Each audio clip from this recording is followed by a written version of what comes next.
గౌరవనీయులైన ముఖ్యమంత్రి రేవంత్ రెడ్డి గారికి నేను ధన్యవాదాలు తెలియజేస్తా ఉన్నా. ఆయన ఇచ్చినటువంటి స్టేట్మెంట్ వల్ల రిటైర్ అయిన తర్వాత ఎక్కడెక్కడనో జిల్లాల్లో అక్కడ ఇక్కడ ఎవరి పని వాళ్ళు చేసుకుంటూ మోకాళ్ళ నొప్పులతోటి చేతగాక షుగర్ రోగాలతోటి దూరం ఉన్నటువంటి మా నాయకులందరం కూడా మళ్ళొక్కసారి వేదికకు ప్రెస్ కాన్ఫరెన్స్కు పిలిపించి అవకాశం కల్పించినటువంటి ముఖ్యమంత్రి గారికి మాత్రం మమ్మల్ని కలిపినందుకు ధన్యవాదాలు తెలుపుతా ఉన్నా. మిత్రులారా, ఇక్కడ ఉన్నటువంటి మీకు అందరికీ తెలియని విషయం కాదు, నేను చెప్పే ప్రతి ఒక్క విషయం ఇక్కడ మీకు అందరికీ తెలిసిందే. కానీ ప్రెస్ కాన్ఫరెన్స్ పెట్టినప్పుడు అది ప్రజాముఖంగా చెప్పాల్సినటువంటి అవసరం ఉంది. కాబట్టి నేను తెలంగాణలో ఉన్నటువంటి ప్రజానికానికి, ఈ దేశంలో ఎక్కడ ఉన్నా సరే తెలంగాణ ప్రజలకు అందరికీ కూడా నేను మరొక్కసారి వివరణ ఇవ్వదలుచుకున్నాను. ఈ రాష్ట్రంలో పనిచేస్తున్నటువంటి ఉద్యోగోపాధ్యాయ కార్మికులు ఎవరైతే ఉన్నారో,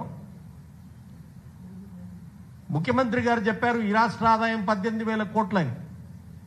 ఇంతకన్నా ఒక రూపాయి వస్తలేదు, 18,000 కోట్లు వస్తున్నాయని చెప్పారు. వాస్తవం. ఈ 18,000 కోట్లు మీరేమైనా వసూలు చేశారా? లేదు మంత్రులు ఏమైనా కౌంటర్లు పెట్టి వసూలు చేశారా? కాదే. ప్రజాప్రతినిధులు ప్రజాస్వామ్యంలో చట్టాలు చేస్తారు. ఆ చట్టాలను అమలు చేయాల్సినటువంటి బాధ్యత ప్రభుత్వ ఉద్యోగులది. పన్నులు వసూలు చేయాల్సిన బాధ్యత ప్రభుత్వ ఉద్యోగులది. తేనెటీగల్లాగా ఒక్కొక్క ఊరుకు తిరిగి ఒక్కొక్క పువ్వుకు తిరిగి సేకరించినటువంటి ఆదాయాన్ని ఇక్కడ కూడబెట్టడం జరుగుతుంది.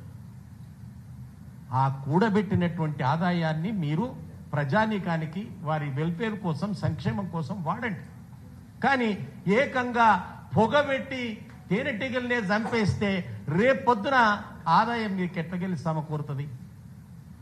ఉద్యోగులకు ప్రజలకు గొడవ పెట్టి మీరంతా రక్తం దాగి వాళ్ళే తింటున్నారు, వచ్చిన ఆదాయం అంతా వాళ్ళే తింటున్నారనే విధంగా మీరు ప్రెస్ కాన్ఫరెన్స్ పెట్టడం అనేది చాలా బాధాకరమైనటువంటి అంశం. కాబట్టి నేను మీడియా ముందు చెప్పదలుచుకున్నాను, దయచేసి ప్రజానీకం అర్థం చేసుకోవాలి. మేము ప్రజల్లో ఒక భాగం, ప్రజల నుంచి వేరు కాదు. ప్రతి చట్టాన్ని, ప్రతి దాన్ని రెవెన్యూ డిపార్ట్మెంట్లో పన్ను వసూళ్లకు పోయినటువంటి వాళ్ళను, అదే హైదరాబాద్ నగరంలో కరెంటు బిల్లు వసూలు చేయడానికి పోతే, వాటర్ బిల్లు వసూలు చేయడానికి పోతే పట్టుకొని స్తంభానికి మా ఉద్యోగులను కొడితే కూడా మీరు మాట్లాడలేదు. ఉద్యోగులు పన్నులు వసూళ్ళకు పోతే తన్నులు తిని వస్తున్నారు తప్ప కరెక్ట్గా వసూలు చేసుకొని రావడం లేదు. కారణం ఏంటి? అక్కడ ఉన్నటువంటి దౌర్జన్యకాండ కావచ్చు, రౌడీలు కావచ్చు, ఇంకోటి కావచ్చు. కానీ ఉద్యోగులు రక్షించడానికి మాత్రం ఏమాత్రం ప్రయత్నం జరగలేదు. అయినప్పటికీ ఇది మా రాష్ట్రం, నేను ప్రభుత్వ ఉద్యోగిని, నా వంతు పని నేను చేస్తానని చెప్పి తన్నులు తిన్నటువంటి ఉద్యోగులు కూడా ఈరోజు వారి కార్యక్రమాన్ని నిర్వహిస్తూ ఉన్నారు. ఉపాధ్యాయుడు మంచిగా చదువుకోవాలని పిల్లగాడు కాస్త చెవు పిలిచి నెత్తి మీద కొట్టినందుకో, కట్టె తీసుకొని కొట్టినందుకో మొత్తం గ్రామస్తులంతా వచ్చి ఆ ఉపాధ్యాయుని చిత్కబాదితే కూడా మీరెవరు మాట్లాడలేదు. ఇలాంటి పరిస్థితుల్లో ఉద్యోగోపాధ్యాయులు పనిచేస్తూ ఉన్నారు. నేను ఈరోజు మీకు తెలియని విషయం కాదు, తెలిసిందే, మరొకసారి జ్ఞాపకం చేస్తా ఉన్నా. మిత్రులారా, రాష్ట్ర ముఖ్యమంత్రి గారు ఆ ప్రెస్ కాన్ఫరెన్స్లో మాట్లాడుతూ ఒక మాట అన్నాడు. ఆయన బాధతోటి అన్నాడా, ఆవేదనతోటి అన్నాడా, నిజంగానే రాష్ట్ర ఇబ్బందులు ఏం చేయాలని ఆవేదనతో అన్నాడు. ఇంతకన్నా ఏం లేదు. అసలు ఏ స్కీమ్ ఆపి, ఏ సంక్షేమ పథకం ఆపి మీ జీతాలు ఇవ్వమంటారు ఒకసారి చెప్పండి ఉద్యోగులు అని అడిగాడు. చాలా బాధాకరమైనటువంటి మాట. చూసిన వాళ్ళు ప్రజలు ఏమనుకుంటారు మమ్మల్ని? నేను ఈరోజు రాష్ట్ర ప్రభుత్వాన్ని అడుగుతా ఉన్నాను, ఏ స్కీమ్ ఆపి మీరు న్యూ సిటీ కడతామని చెప్పారు? ఏ సంక్షేమ పథకం ఆపి మూసి ప్రాజెక్టుకు 1,000 కోట్లు ఖర్చు పెట్టి నగరాన్ని ఆంకాంగలుగా చేస్తామన్నారు? ఏ సంక్షేమ పథకం ఆపి ఈ రోజు నగరంలో అందాల పోటీలు నిర్వహిస్తూ ఉన్నారు? అవన్నీ మీరు సొంతంగా చేస్తారు. మా జీతాల దగ్గరకు వచ్చేటక్కల ప్రజలకు ఇచ్చేటటువంటి స్కీములు ఏం ఆపాలని చెప్పి మమ్మల్ని అడుగుతారా? ఇది న్యాయమా? ఒక ముఖ్యమంత్రిగా, ఒక రాష్ట్ర ప్రభుత్వ పెద్దలుగా, మంత్రులుగా మిమ్మల్ని ఆలోచించమంటున్నాను. మమ్మల్ని మీ నుంచి ఎందుకు వేరు చేస్తున్నారు? ఎందుకు ప్రజల్లో దోషులుగా నిలబెట్టాలనుకుంటున్నారు? కాబట్టి ఈరోజు ఈ సమన్వయ కమిటీ నిన్నగాక మొన్న ఒక స్టేట్మెంట్ చూశాను పేపర్లో. ఉద్యోగ సంఘాల వెనుక రాజకీయ నాయకులు అండ తీసుకొని ఉద్యోగులు అస్తిత్వం చేయడానికి ప్రయత్నం చేస్తున్నారన్నారు. మేము ఈరోజు మీడియా ముందు తెలియజేస్తా ఉన్నాం మిత్రులారా, మేమున్నటువంటి ఉద్యోగ సంఘాలను సమన్వయం చేసుకొని వాళ్లకు మీరు భయపడాల్సిన అవసరం లేదు, మేము ఉన్నాం మీ అన్నలుగా, మేము ఉద్యోగుల కుటుంబం మాది, ఉద్యోగులు క్షేమంగా ఉంటేనే మేము క్షేమంగా ఉంటాం, వారికి డిఏ వస్తేనే మాకు డిఏ వస్తుంది, మేమంతా పెన్షన్లు, మేమంతా టోటల్ ఇక్కడ ఉన్నంతా అవుట్డేటెడ్, అది దాన్ని ఏమంటాం గ్రేస్ పీరియడ్లో బతుకుతున్న వాళ్ళం. ఈ గ్రేస్ పీరియడ్లో బతుకుతున్న వాళ్ళు రన్నింగ్ ఉద్యోగుల మీద ఆధారపడి బతుకుతాం మేము. ఆ రన్నింగ్ ఉద్యోగులనే మీరు కష్టాల పాలు చేస్తుంటే చూస్తూ ఉండలేము. కాబట్టి మేము ఉద్యోగ సంఘాలను సమన్వయం చేసుకొని మాట్లాడడానికే ఏకమయ్యాం తప్పిస్తే ఇక్కడ కూర్చున్న ఏ వ్యక్తి కూడా ఏ రాజకీయ పార్టీ అండదండలతో ఈ పని చెయ్యలేదని కరాఖండిగా మీకు తెలియజేస్తా ఉన్నాను. ఈ సమన్వయ కమిటీతో ఏ రాజకీయ పార్టీకి సంబంధం లేదు, ఏ రాజకీయ పార్టీ నాయకుల అండ మాయనకలేదు. మేము ఉంటే పార్టీలో ఉండొచ్చు, శ్రీనివాస్ గౌడ్ గారు మంత్రిగా చేసి ఉండొచ్చు, దేవి ప్రసాద్ ఇంకోటి చేసి ఉండొచ్చు, నేను ఇంకోటి చేసి, విఠల్ భాయ్ ఇంకోటి చేసి ఉండొచ్చు. కానీ రాష్ట్ర ముఖ్యమంత్రి గారు రాష్ట్ర ప్రభుత్వం మాట్లాడిన తీరు వల్ల మాత్రమే మా బాధను వ్యక్తం చేయడానికి వచ్చాను తప్పిస్తే, ఈ సమన్వయం జరగడానికి వచ్చాను తప్పిస్తే మేము ఎవరి మీద వ్యతిరేకం కాదు, ఈ రాష్ట్ర ప్రభుత్వం మీద కాదు. కానీ మా ఉద్యోగ సంఘాలను పూర్తిగా దోషులుగా నిలబెట్టడానికి చేసినటువంటి ప్రయత్నం గురించి మాత్రం మేము ఖచ్చితంగా తెలియజేస్తా ఉన్నాం. ఆల్రెడీ ఉద్యోగ సంఘాలు రాష్ట్ర ప్రభుత్వం ఇంతకుముందు దేవి గారు చెప్పినట్టుగా ఒకసారి ఏమో పెద్దల కమిటీ అన్నారు, ఇంటలెక్చువల్స్ కమిటీ అన్నారు, ఆ తర్వాత మంత్రుల కమిటీ అన్నారు, ఆ తర్వాత ఇప్పుడు కార్యదర్శుల కమిటీ అన్నారు. రేపు పొద్దున ఇంకెవరు కమిటీ ఇస్తారో ఆ దేవుడికి తెలియాలి. ఇక్కడ ఉన్న మిత్రులకు తెలియజేసేది 57 డిమాండ్లతో జేఏసీ రాష్ట్ర ప్రభుత్వానికి ఇస్తే దాంట్లో దాదాపు 45 డిమాండ్లు ఏమాత్రం ఒక్క రూపాయి ఖర్చు కానటువంటి డిమాండ్స్ దాంట్లో ఉన్నాయి. మరి మీరు మీటింగ్ పెట్టిన వాళ్ళు ముందు ఈ డిమాండ్స్ అని ఖతం చేసి ఫైనాన్షియల్ ఇయర్లో మిగతా ఫైనాన్స్ వ్యవహారం కంప్లీట్ చేస్తానని చెప్పినటువంటి పెద్దలు ఎందుకు చేయలేకపోయారు? రూపాయి ఖర్చు లేనిమన్నా మీరు చెయ్యాలే కదా, అవి కూడా చేయలేదు. ఇప్పుడు ఫైనాన్షియల్ మీకు తెలియని విషయం కాదు మిత్రులారా. ఒక ఉద్యోగి రిటైర్ అయ్యాడు అని అంటే ఎన్నో ఆశలతోటి రిటైర్ అవుతాడు, ఏడ్చుకుంటూ కన్నీరు పెట్టుకుంటూ ఇంటికి పోతాడు, నేను ఇక రేపటి నుంచి ఇక్కడ రాను కదా అని. అలాంటి ఉద్యోగులు రిటైర్ అయిన తర్వాత వారికి రావాల్సినటువంటి డబ్బులు రాష్ట్ర ప్రభుత్వం చెల్లించకపోవడం ఎంత మటుకు సమంజసం, ఎంత మటుకు న్యాయం ఇది?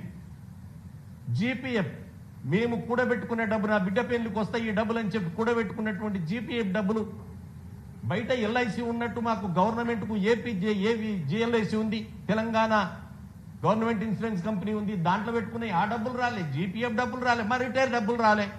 మరి ఎట్లా రిటైర్ అయిపోయి ఇంట్లో కూర్చున్న 10,000 మంది ఏ విధంగా బతకాలి? ఒక్కసారి రాష్ట్ర ప్రభుత్వం ఆలోచించాలి మిత్రులారా. అందుకే రిటైర్ అయినటువంటి వాళ్ళ డబ్బులు ఇమ్మీడియట్గా రిలీజ్ చేయాల్సినటువంటి అవసరం ఉంది. అది రాష్ట్ర ప్రభుత్వానికి తెలుసు. అదేవిధంగా మీరు హామీ ఇచ్చారు, మొత్తం భారతదేశంలో ఎవరి అన్నటువంటి హామీ ఇచ్చారు. హామీల మీద చాలా ఆశ్చర్యం వేస్తుంది మనకు. ఈ రాష్ట్ర ప్రభుత్వం ఎలక్షన్లకు వచ్చినాడు, ఆనాడు ఉన్నటువంటి పార్టీ ఏకంగా హామీ పత్రాల గ్యారంటీ పత్రాల మీద సంతకాలు చేసి ఇంటింటికి ఇచ్చింది.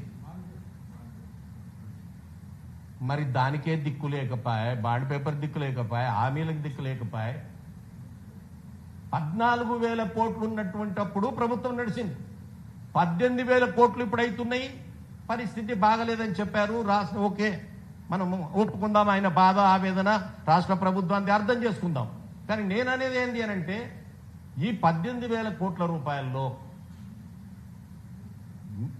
మొన్న మాట్లాడుతూ వారు అన్నారు, ఉన్న దాంట్లో సర్దుకోవాల్సినటువంటి అవసరం ఉంది, ప్రభుత్వ ఉద్యోగులు అర్థం చేసుకోవాలని నా విజ్ఞప్తి అన్నారు. సంతోషం, సర్దుకుందాం. కానీ ఒక్క ఉద్యోగులే సర్దుకోవాలన్నా? రాష్ట్ర ప్రభుత్వంలో ఉన్న వాళ్ళు దుబారా ఖర్చు ఎంతైనా చేస్తుంది, ఉద్యోగులు మాత్రం జీతాలు ఇవ్వకుండా సర్దుకోవాలి, డిఏలు రాకుండా సర్దుకోవాలి. డిఏ అంటే తెలియదేముంది మిత్రులారా, మీకు అందరికీ తెలుసు. డిఏ రాష్ట్రంలో భారతదేశంలో పెరుగుతున్నటువంటి ధరలకు అనుగుణంగా ఇచ్చేదే డిఏ. ధరలు పెరగకుండా నువ్వు కంట్రోల్ చేయగలిగితే డిఏ అవసరం లేదు. ఎప్పుడైతే ధరలు పెరుగుతాయో, జీవన వ్యవస్థ పెరుగుతుందో, జీవన సూచి పెరుగుతుందో, దానికోసం ఇచ్చేదే డిఏ. 5 డిఏలు మీరు మీ దగ్గర పెట్టుకుంటే మా జీవితం ఎలా కొనసాగుతుంది? ఒక్క ఇంక్రిమెంట్ వస్తే మిఠాయి డబ్బా తీసుకొని పోయి పెన్లం పిల్లలతో కలిసి ఆనందంగా కూర్చునే కుటుంబాలు మాయి.